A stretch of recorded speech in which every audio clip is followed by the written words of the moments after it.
Today we'll take you for the ride at Planet Ranch Road on the Bill Williams River National Wildlife Refuge. We're approaching the refuge facilities on the left, and on the right is the CAP project, the Central Arizona project that takes water to the southern part of, well, in central Phoenix, of Arizona. And so it plays an important role in the life of Lake Havasu, as does the pumping station that goes to California. On the right is a housing development by the name of Hillcrest Bay. And these homes are all built on the hillside and have quite spectacular views of this end of the refuge. As I've said before, Havasu Springs is located between the refuge and the Parker Dam. So we're getting ready to go right on to Planet Ranch Road.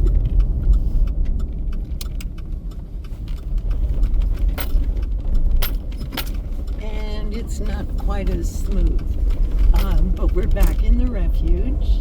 This road is maintained by La Paz County, not the refuge staff, and it's not bad right now except for some spots with deep sand, but it can be very rutted and very difficult, so we always suggest that you bring a high-profile vehicle.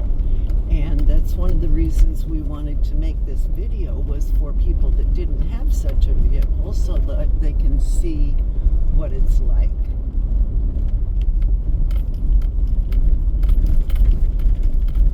So the Bill Williams River begins about 40 miles east of here, where the Big Sandy and the Santa Maria rivers come together. Alamo Dam now controls the river, since historically about every 10 years or so this river flooded dramatically. It's an important birding area, almost 350 species of birds, 50 species of mammals, and 25 species of reptiles and amphibians are present, even 13 species of butterflies. We'll go about 3.5 miles on this road, and then we'll come to a gate, and we can't go any further, so that'll be the end of the video for today. But there are mile markers along, and there are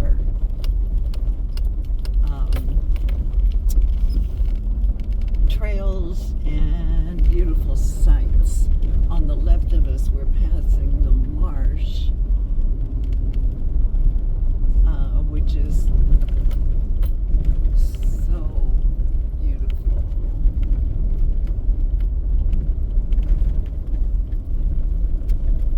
Can we stop here and get a photo? Yeah.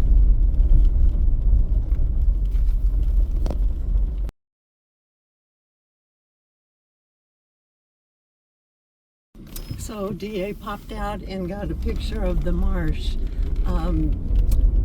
The marsh is home to all kinds of wildlife and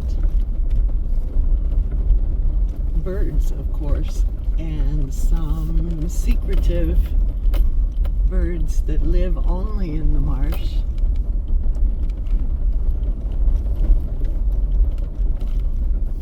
It's just a beautiful area.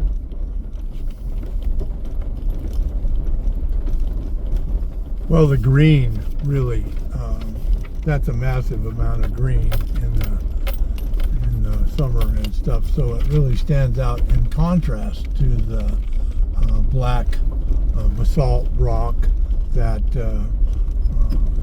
borders the Bill Williams River. And the interesting thing about the marsh is it is turning a golden brown right now. So when we arrive here in the fall, it's bright green. And then when we leave in May, it'll be bright green again. But right now, and rest of the winter, it's going to be tan color.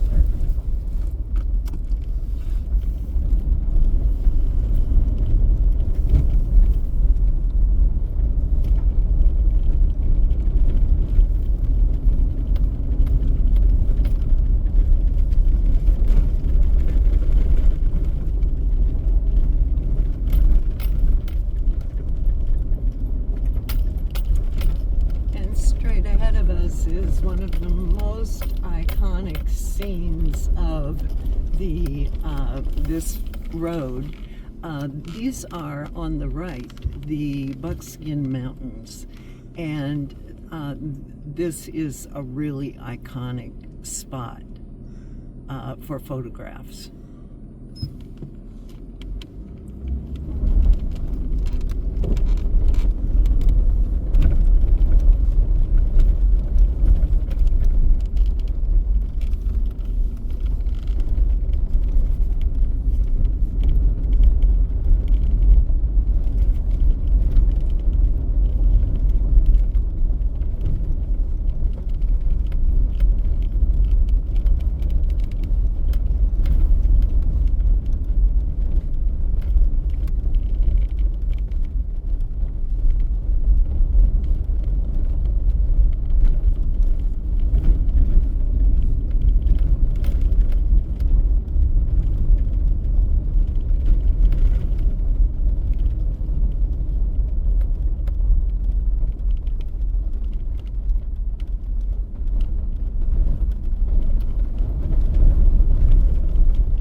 Seeing more of the forest than the marsh.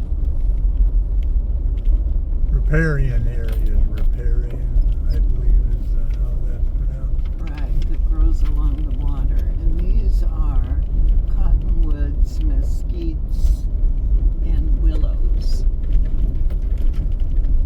Actually, this refuge was known for having the last stand of native willows and cottonwoods on the lower Colorado. It was about 750 acres.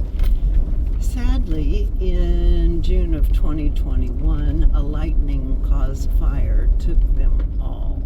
Burned them all up, every one of them. It was thought the fire was under control the same day it started, but then overnight the wind came up and it quickly got out of control.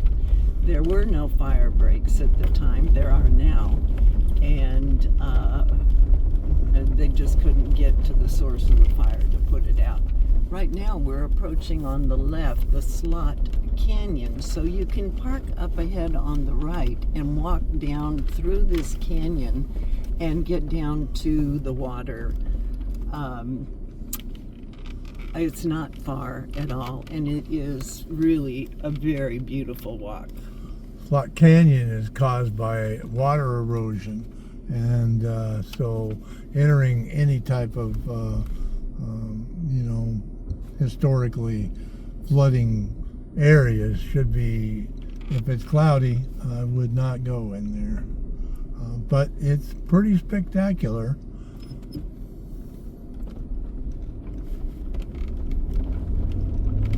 That's a good point.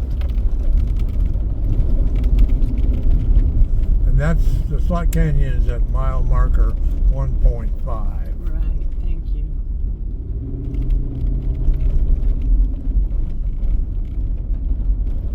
And here's where you would park here to walk down to the Slot Canyon and enter it there.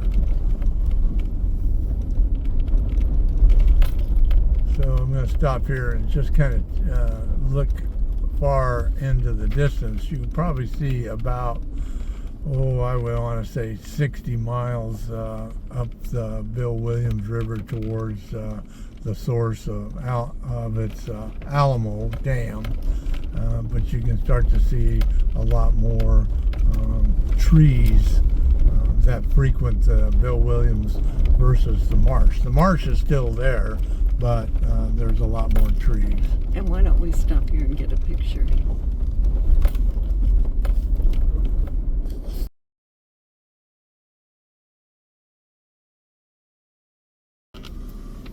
Okay, so the interesting thing, of course, is that all of the green that you see has grown since the fire. There's a more dramatic idea at the end of the road because there literally everything was burnt down. But here, these trees have grown in 3 years to a size, I'm going to say, not much shorter than they were when they had been there for a long, long time. So the trees, I mentioned cottonwoods, willows, and mesquites, but the other one is the salt cedar, also called tamarisk, which is an invasive that is a high fire threat and concentrates salts in the soil, which suppresses native seed germination. It's extremely hard to control, and that's one of the reasons why the fire was so hard to put out. And they've done what they can do in the way of remediation to keep the salt cedar from coming back, because, of course, it is the first thing to come back.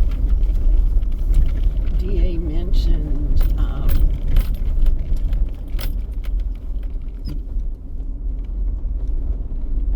that this was a riparian area, which is correct. It's just habitat that happens along the river plain. This area is called Mosquito Flats, and it's excellent for birding. They were trying to make a bird trail here. Well, they actually did make a bird trail here on the left, but sadly it was lost to a flood, and then it turned out to be the perfect staging area for the plantings after the fire. Right up ahead, we're going to stop at the saguaro cactus, which is on the right.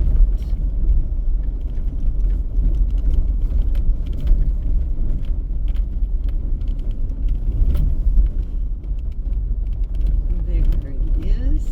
Now, there are plenty of these throughout the refuge, but we wanted to show you a picture of this one.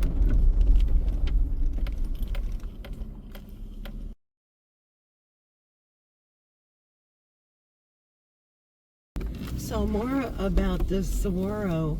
This is such an interesting area because it's what's called an ecotone, an area of overlap between two biomes. Here, we're at the edge of the Sonoran and Mojave deserts. They overlap. The Sonoran being the wettest in the world, and the Mojave being the driest in North America.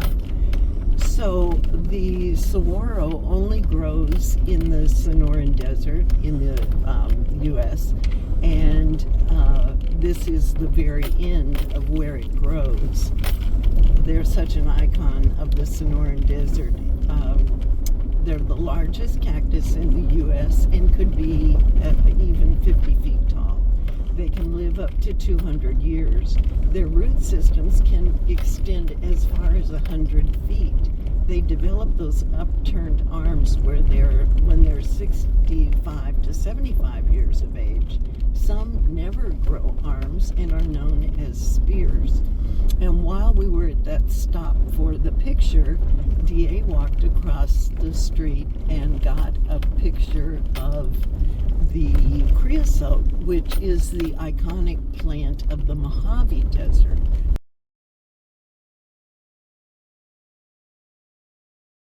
Do you want to talk about that, honey? So, yeah, the Mojave creosote bush is an ancient bush. It's changed, but there's hundreds of thousands of them, just like there are hundreds of thousands of saguaros in the more wet zone, Central Oregon around Tucson and stuff like that is the heart of the Sonoran Desert. This is again the cusp of two deserts, the Sonoran wettest and the Mojave driest. Trademark plant of the Mojave is the creosote bush, and the trademark plant of the Sonoran is saguaro cactus. And And this creosote is not the one that is used in lumber preservation, but it has been used and studied for a very long time for medicinal purposes. And though I don't know exactly how they're trying it medicinally, I think it's fascinating that when you go to the Mojave, this is really the only thing you see is creosote. It has a beautiful tiny yellow blossom in the spring. So now we're just continuing on this 3.5 mile road. You can certainly see more damage from the fire here, where a lot has not grown back other than that tamarisk that we talked about, the invasive. So I'm sure it's growing in the mesquites that were planted as well, but you don't notice it as much. Now I'm seeing a camper here, and I just wanted to mention there's no camping in the refuge, but it's free and open to the public, and so you can come at any time and enjoy this area, and not just in vehicles. You can walk or hike it. There are numerous paths. So this plant right here is another plant that's common here. It is Palo Verde, and that means green stick. And what's interesting about that I forgot to mention was, you can go on, honey, the saguaro was growing in Palo Verde, and they typically grow in Palo Verdes or mesquites, and they're called a nurse plant. So that provides better conditions for them to grow than trying to grow on their own. Now we just went through a deep sandy spot, and that may be the worst one on the road.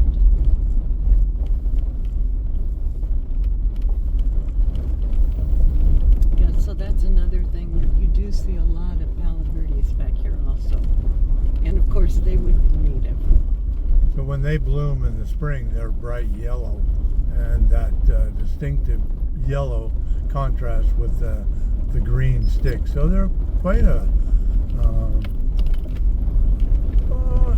distinctive bush in the Arizona desert here.